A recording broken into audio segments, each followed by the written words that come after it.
ఏమండి పిలిచారట? అవునమ్మా, ఈసారి మన క్లబ్ వార్షికోత్సవానికి మన నెంబర్స్ సరదాగా ఓ నాటకం ఆడాలనుకుంటున్నాం. కానీ ఏ నాటకం చూసినా మగ వేషాలు ఎక్కువగా ఉంటున్నాయి. మన మగ వేషాలు వేస్తే బాగుంటుంది కదా? కరెక్ట్. ఎవరైనా మంచి రైటర్ చేత అన్ని ఆడవేషాలు ఉండటం నాటకం రాయిస్తే సరే. ఐడియా బాగానే ఉంది, కానీ అలా రాసే రైటర్ దొరకొద్దు మనకి. ఎందుకు లేరు? చక్రపాణిని ఒక గొప్ప రైటర్ ఉన్నారండి. ఆయన నీకు తెలుసా? తెలుసంటే బాగానే తెలుసు. ఆయన చేత రాయిస్తానండి. ఇంకేం, చాలా థ్యాంక్స్ అమ్మా. అందుకే ఓకే అండి. తమాషా, నేను పత్రికల్లో రాస్తానని నా పేరే చక్రపాణి అని తనకు తెలియదు. తను చక్రపాణి ఎప్పుడూ పొగుడుతూ ఉంటుంది, నేనేమో విమర్శిస్తాను. వాడు ఒక రైటర్ కాదని, కథలన్నీ కాపీ కొడతాడని, అనాకాని రైటర్ అని నేను తిడుతూ ఉంటాను. ఆవిడికి బుస్సుమని కోపం వస్తుంది. అది నాకు ఎంటర్టైన్మెంట్. ఈ ఎంటర్టైన్మెంట్ పోకూడదని నేను నిజాన్ని రివీల్ చేయలేదు. ఇదిగో, నేను ఒక తమాషా జరిగింది తెలుసా? ఏమిటి? నేను చక్రపాణిని అడ్మైర్ చేస్తూ ఓ ఉత్తరం రాసింది. నేను నిన్న దానికి సమాధానం రాశాను. బాగుందనయ్యా, ఇద్దరు ఒకే ఇంట్లో ఉంటూ ఒకరికి తెలియకుండా ఒకరు ఉత్తరాలు రాసుకుంటారన్నమాట. నాటకాల బుద్ధి ఎక్కడ పోతుంది? బయట ఆడమని ఇంట్లో ఆడుతున్నావు అన్నమాట. ఎరా, జోక్ చేస్తున్నావా? నువ్వు పెళ్ళాం దగ్గర ఆడడం లేదా? ఏమ్మా, నువ్వేం అనుకోవద్దు. రై, ఈ ప్రపంచంలో పెళ్ళాం దగ్గర నాటకం ఆడని మొగుడు ఎవడున్నారా? చెప్పు. నువ్వు ఆడవా? ఏమ్మా ఆట చెప్పు. హలో, అరే మీరు ఇక్కడే ఉన్నారా? సరళా, ఇన్నాళ్ళకి మీ అన్నయ్య మొఖం కలకలాడుతుంది చూసావా? ఏమిటి, ముగ్గురు కబుర్లు చెప్పుకుంటున్నారా? ఏమీ లేదు, ఆ చక్రపాణి కథల గురించి మాట్లాడుకుంటున్నా. ఇది నువ్వు ఆయన కథలు చదువుతున్నావా? చదవడమా? నేను ఆఫీస్కి వెళ్ళగానే పుస్తకం పట్టుకుందంటే తిరిగి వచ్చేదాకా వదలదు. వదలనివ్వడు, అంత బాగా రాస్తారు. ఈ మధ్య నేను ఆయనకు ఉత్తరం రాశాను, బదులు కూడా వచ్చింది. ఏం రాశాడు? చదువుతాను, ఉండండి.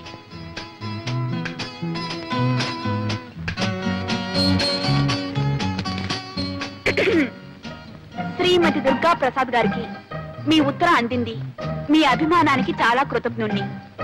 మీ భర్త కూడా ఒక రచయితని, ఆయన రచనలు ఏ పత్రికలోనూ పడటం లేదని, ఆయన మీద మీకున్న అసంతృప్తిని తెలియజేశారు. మన దేశంలో ఎందరో మహాకవులు, మహారచయితలు అలా మరుగున పడి ఉన్నారు. మీ భర్త కూడా ఒక మహారచయిత అయి ఉంటాడు. ఎప్పుడో ఒకప్పుడు తప్పకుండా వెలుగులోకి వస్తాడు. సర్లేండి. చూసారా, మీరేమో ఆయన కాపీ రైటర్ని తీసి పారేస్తున్నారు, ఆయన మిమ్మల్ని గొప్ప రచయిత అని మెచ్చుకుంటున్నారు. అదే ఆయన గొప్పతనం. గొప్పతనమే. నన్ను గొప్పాడు చేసి అతను గొప్పాడైపోయాడు. ఏడ్చిందో ఏడ్చాడో ఆయన గొప్ప మనిషి. అన్నట్టు మా క్లబ్ యానివర్సరీకి ఆయన చేత ఒక నాటకం రాయిస్తున్నాం. ఆ బాధ్యతంతా నాకే అప్పగించారు తెలుసా? కథ వచ్చినట్టే.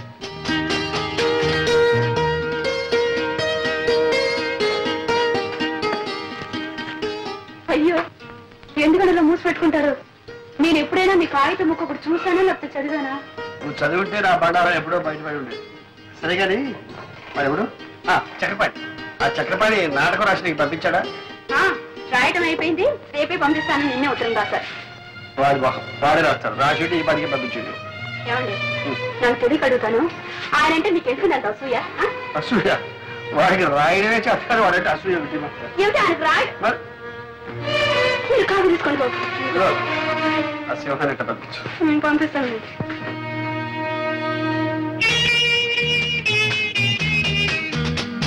దుర్గా, నువ్వు కొంచెం హెల్ప్ చేయాలి. ఎందుకే? దివ్య నెక్లెస్ కొనుక్కుంటుందట, నువ్వు వచ్చి సెలెక్ట్ చేయాలి. తనకు కావాల్సింది తను కొనుక్కుంటుంది, మధ్యలో నా సెలక్షన్ ఏమిటి? అదేమిటి, నీకు లేటెస్ట్ ఫ్యాషన్స్ తెలుసని అడుగుతున్నావు. అయ్యో, నాదేం కుదరదు, నువ్వు రావాల్సిందే. అవునే, రావే.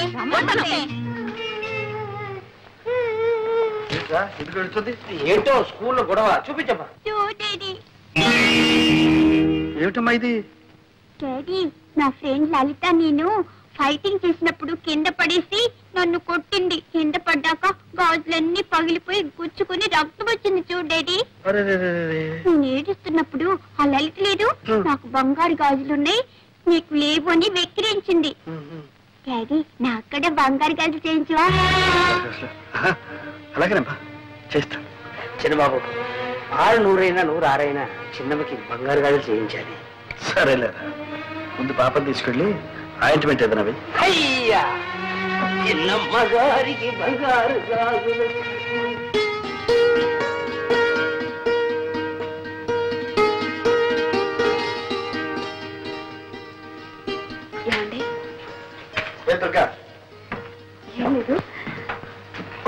చెప్తాను, వింటారా? చిన్న మాట పెద్ద మాట చెప్పు. వినే ముందు ఇదేంటో చూడండి. ఏంటి ఇదేమిటి? Order bill 4000. నేను నెక్లెస్ ఒకటి ఆర్డర్ ఇచ్చాను. నెక్లెస్? అంత అవసరమే వచ్చింది? అవసరం వచ్చి కదండి. మీకు తెలుసు నగలంటే నాకు అంత ఇంట్రెస్ట్ లేదని. అయినా తప్పలేదు. మా క్లబ్ సెక్రటరీ విజయ నగలు కొనడానికి వెళ్తూ నాకేదో పెద్ద లేటెస్ట్ ఫ్యాషన్స్ తెలుసని తనతో రమ్మంది. నేను 4 ఫ్రెండ్స్ కలిసి వెళ్ళాం. అక్కడ నేను ఒక నెక్లెస్ సెలెక్ట్ చేశాను. అది బాగుందంటూ తలా ఒకరు ఆర్డర్ ఇస్తూ నన్ను ఇవ్వమన్నారు. నేను తప్పించుకుందామని ఎంతో ప్రయత్నించాను. కానీ అందరూ చేరి నన్ను బలవంత పెట్టేశారు. ఏమండి, ఇన్నేళ్లలో మిమ్మల్ని ఏమీ అడగలేదండి. నువ్వు అడగక్కర్లేదు దుర్గ. ఉంటే నిలువెత్తిన బంగారమే తొడిగేసేవాడు. కానీ నా పరిస్థితి తెలుసు. ఫోన్లేండి, అంత కష్టంగా ఉంటే మా పుట్టి నుంచే తెప్పించుకుంటా. దుర్గ, నీ ఆత్మాభిమానానికి అర్థమేమిటో తెలియకుండా ఉంది. నా దగ్గరేనా నీ ఆత్మాభిమానం? నీ తల్లిదండ్రులు డబ్బు అడగడంలో లేదా? ఎందుకు లేదు? చచ్చేటంత ఉంది. కానీ జరగనప్పుడు ఏం చేయమంటారు? అది ముందే ఆలోచించుకోవాల్సి. నిజమే, ఆలోచించవలసిందే. తొందరపడ్డాను. ఇప్పుడు నన్ను ఏం చేయమంటారండి? మాకంత స్తోమత లేదు, సంపాదన లేదని ఇచ్చిన ఆర్డర్ని క్యాన్సిల్ చేయమంటారా? ఫ్రెండ్స్ నలుగురిలో నన్ను చులకనవ్వమంటారా? దుర్గ దుర్గ, ఎందుకు ఆవేశపడతావు? నువ్వు నలుగురిలో చులకనైతే అది నాకు మాత్రం అవమానం కదా. సరే, నేనే ఎలాగో సర్దుకుంటాను.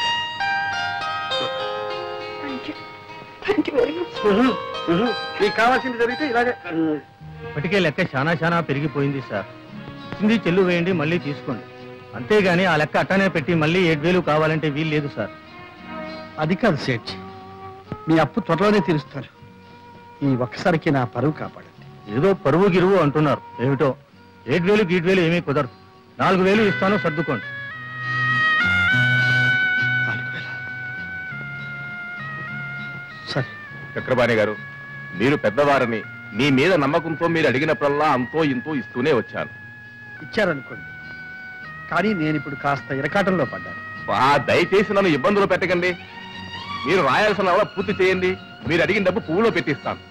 మీరు ఇవ్వరని కాదు, నాకు చాలా అవసరం ఉండదు. నిజమే, మీ అవసరాలు బాధలు ఎన్నో ఉంటాయనుకోండి, అవన్నీ మీరు తెలుసుకోనక్కర్లేదు, అంతేగా.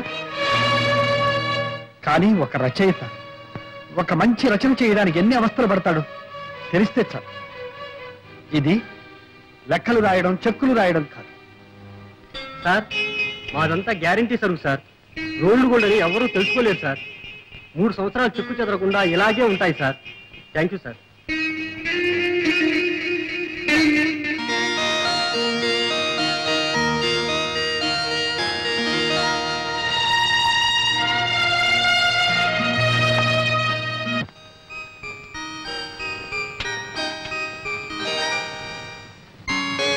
దుర్గా,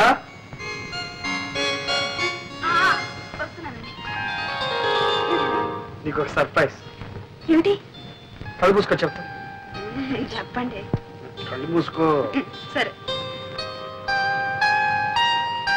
ఇదేమిటో చూడు.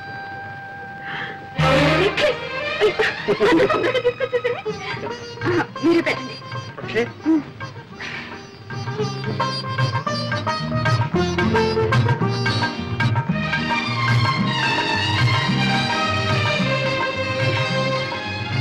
చాలా బాగుందండి. చాలా థ్యాంక్స్. కవిత ఎక్కడ?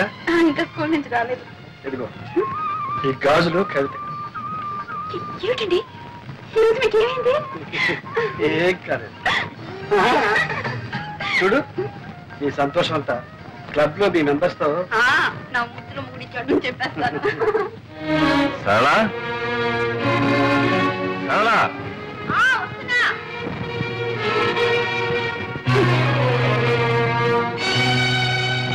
సరళా, నేను ఫోన్ చేశాను, నువ్వు ఫోన్ చేయి.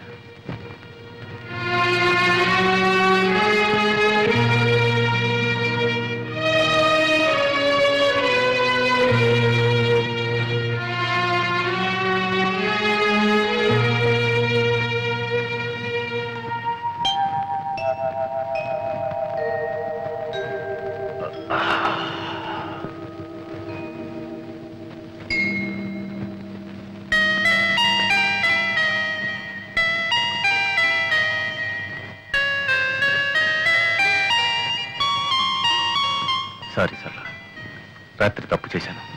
ఇప్పుడు అవన్నీ ఎందుకండి, కాఫీ తీసుకోండి. రాత్రి నేను తాగొచ్చాను. తెలుసు. మా ఫ్రెండ్స్ ఆఫీసర్స్ అంతా బలవంతం చేశారు. తప్పలేదు.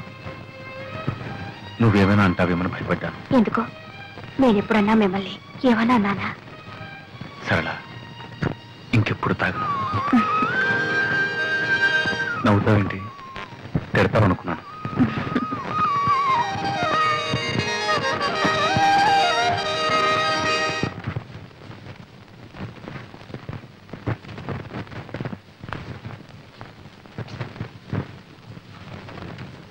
ఇంటికి వచ్చుకున్నావు డబ్బు మిమ్మల్నే. ఇంటికి వచ్చుకు నాకు డబ్బు కావాలి. డబ్బా? మొన్న కూడా 20 రూపాయలు ఇచ్చాను. ఇస్తే నేనే మింగేశానా లేకపోతే దాచుకున్నానా? ఆ మాట అన్నానా? అప్పుడే అయిపోయిందా అని అడిగాను. అడుగుతారు, మీరు అడుగుతారని నాకు తెలుసు. అందుకే మీరు ఇచ్చిన ప్రతి పైసాకు లెక్క రాసి పెట్టాను. లెక్క రాయమని నేను చెప్పలేదే. చెప్పరు. సమయం వచ్చినప్పుడు చెప్పుతో కొట్టినట్టు అంటారు. నేనెందుకు పడాలి? లెక్కలు తీసుకొస్తాను, చూసుకోండి.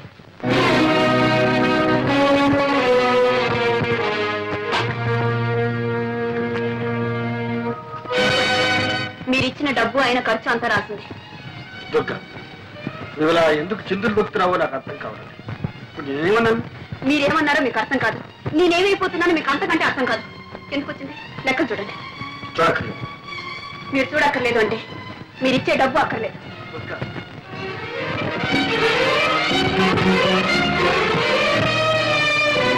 డబ్బు ఖర్చు 300, విరాళాలు 350.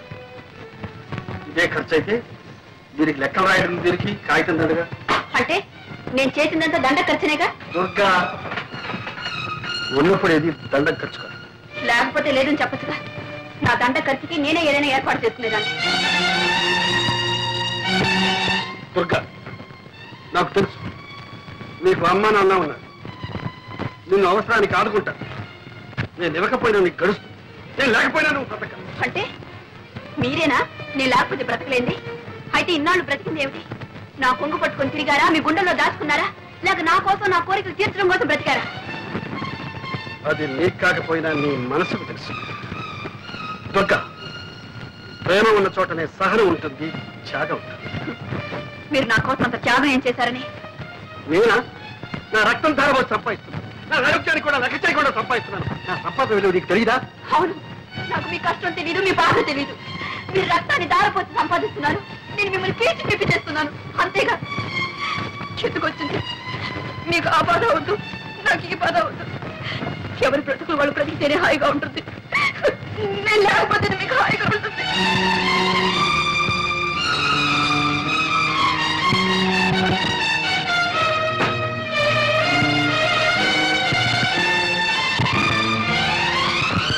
దుర్గా,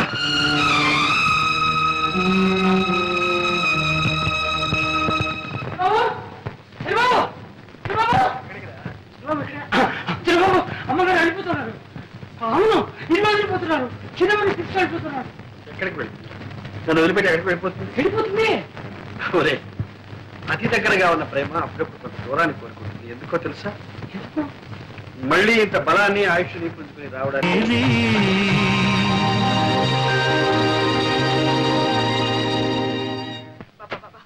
ఏమిటి మీరు ఊరికి గుచ్చి గుచ్చి అడుగుతారు? నాకు మిమ్మల్ని చూడాలనిపించకూడదా? నేను ఇక్కడికి రాకూడదా? ఏదో పుట్టిల్లు మిమ్మల్నంతా చూడాలని ఆశపడి వచ్చాను. మీకు ఇష్టం లేదంటే చెప్పండి, నేను వెళ్ళిపోతాను. నువ్వు రాకూడదని కాదమ్మా. నా ముద్దుల మొగుడు అని నీ స్నేహితురాలు అన్న దగ్గర ఘనంగా చెప్పుకుంటున్నావుగా. మరి ఆ ముద్దుల మొగుడు నీతో పాటు ఇక్కడికి ఎందుకు రాలేదా అని చిన్న సందేహం. మీకు నన్ను చూస్తే ఎగతాళిగా ఉంది కదా? అదేమిటంటే ఇదంటావు. మరి ఇంకేమిటి? ఆయన నా ముద్దుల మొగుడే, అందుకని కొంగురు ముడేసుకుని తిరుగుతానంటే ఆయన ఒప్పుకుంటారా? పైగా ఆయన తీరిగే లేదు, ఒకటే పని. చిన్నబాబు, ఏం చేస్తున్నావు? ఉళ్ళు ఇలా కాలిపోతుంది. కాలిపోవడానికి ఇంకా టైం ఉంది. ఏమన్నట్లు చిన్నబాబు ఇది? డాక్టర్ని పిలుచుకొస్తానంటే అది వద్దంటున్నాం. పోనీ సన్నమ్మ గారి ఇంటికి పోతామంటే వద్దంటున్నాం. మనిషి లేకుండా, మందు లేకుండా ఏం కావాలి? నువ్వు ఉన్నావు కదరా మనిషి. ఆహా, పెద్ద నువ్వు నన్ను మనిషిగా చూస్తున్నావా? మందిస్తే తీసుకుంటున్నావా? గంజిస్తే తాగుతున్నావా? అలాంటప్పుడు నేను ఎందుకుంటాను ఇక్కడ? నేనెవరిని? నాకు ఇంట్లో ఏం చోటుందని? నువ్వు కూడా దుర్గలాగానే మాట్లాడుతున్నావు. అయ్యో అయ్యో, ఇప్పుడే అర్థమవుతుంది ఆమె బాధ ఏమిటో. చిన్నబాబు, నువ్వు ఏమనుకున్నా సరే, నీలాంటి గుంటివాడి దగ్గర ఎవరు వచ్చినా అలాగే అయిపోతారు. పైకి అలా కనిపించిన ప్రేమ ఉన్నవాళ్ళు ఎవరైనా అలాగే ఉంటారు. అందుకే అన్నా, ఎంత వింత ప్రేమ ఇది, ఎంతమంది బాధ ఇది. చిన్నబాబు, ఈ ప్రేమ గీమ ఏమీ నాకు తెలియదు. కానీ ఒకటి మాత్రం ఖాయం, ఒక్క క్షణం నేను ఈ ఇంట్లో ఉండను. పనికి రాని మనిషి ఉండి ఏ లాభం? అమ్మగారికి కన్నవారి ఇల్లు ఉంది, వెళ్ళింది. వీడెక్కడ వెళ్తాడు? వీడెవరు ఉన్నారు? చెరువు గుట్టుకెళ్తాడా? అన్ని ధైర్యం నా దగ్గర. నేను పోతాను. ఎక్కడ వెళ్ళాలనో అది నాకు తెలుసు. చూపిస్తాను.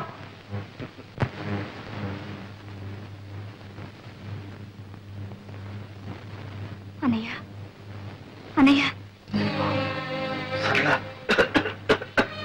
ఏమిటమ్మా ఇలా వచ్చావు? ఏమన్నయ్యా, మేమంతా చచ్చాం అనుకున్నావా? అమ్మా, ఎందుకమ్మా నా మీద? మరేమిటి, ఇంత సుస్థి చేస్తే మాకు కబురు చేయకపోగా సింహం వెళ్ళి చెప్తానంటే వద్దని ఒట్టు వేయించుకున్నావట. మేమంత కాని వాళ్ళం అయిపోయావా? నీకంటే కావలసిన వాళ్ళు ఎవరున్నారు? ఆ అభిమానం మాటల్లో కాదు, చేతల్లో ఉండాలి. సింహం, అన్నీ బట్టలు సర్ది ట్యాక్సీలో పెట్టు. రా అన్నయ్యా. ఎక్కడికమ్మా? మా ఇంటికి రావడం ఇష్టం లేకపోతే నర్సింగ్ హోమ్కి తీసుకెళ్తాను. ఒక్క దగ్గరలోనే చూశాను ఈ కోపం. ప్రేమ ఉన్న చోటల్లా కోపం ఉంటుంది. అంత ప్రేమ ఉండేనా నేను ఈ స్థితిలో వదిలి వెళ్ళింది? పొరపాటు. తను వెళ్లే ముందు నేను బాగానే ఉన్నాను. నేను బాగోలేకపోతే వదిలి వెళ్ళేదా? పదన్నయ్యా, పద.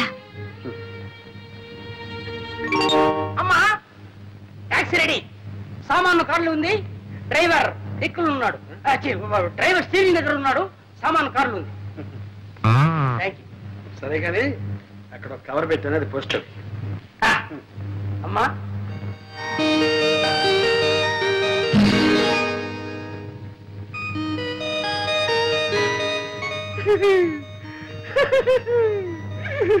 శ్రీమతి దుర్గప్రసాద్ రాజ్యే.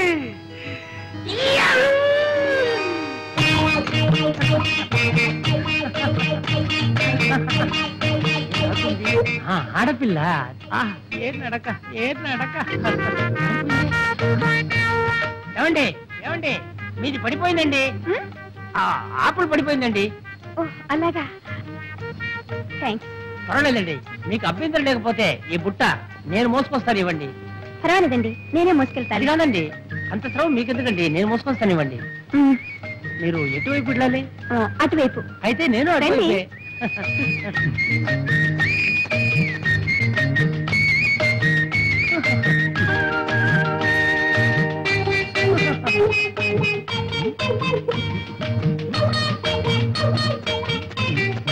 ఏమండి అయిపోయారు? ఇదే మా ఇల్లండి. అంత దూరం నుంచి శ్రమపడి ఈ బుట్ట మోసుకొచ్చినందుకు చాలా థ్యాంక్స్ అండి. దీంట్లో ఏముందండి బరు, కావాలంటే మిమ్మల్నే మోయగలను. నన్ను మోసేవాళ్ళు వేరే ఉన్నారులేండి. అంటే మీకు పెళ్లి అయిపోయిందనమాట. మీరు నా వదిన. పట్టండి మీ బుట్ట. మీ వెనక పడ్డానే, అంతా నా తల రా. ఇదొకటి పోస్ట్ చేయాలి. ఇక్కడ ఉందే.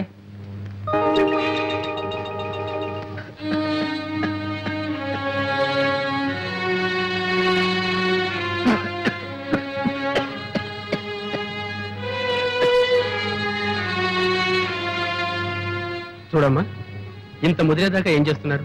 ఎందుకు డాక్టర్ అలా భయపెట్టేస్తారు? నాకేం బాగానే ఉన్నాను.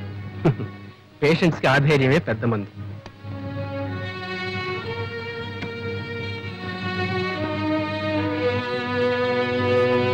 చూడండి, ఈ ఎక్స్రేలు టెస్ట్లన్నీ కూడా అర్జెంటుగా చేయించాలి.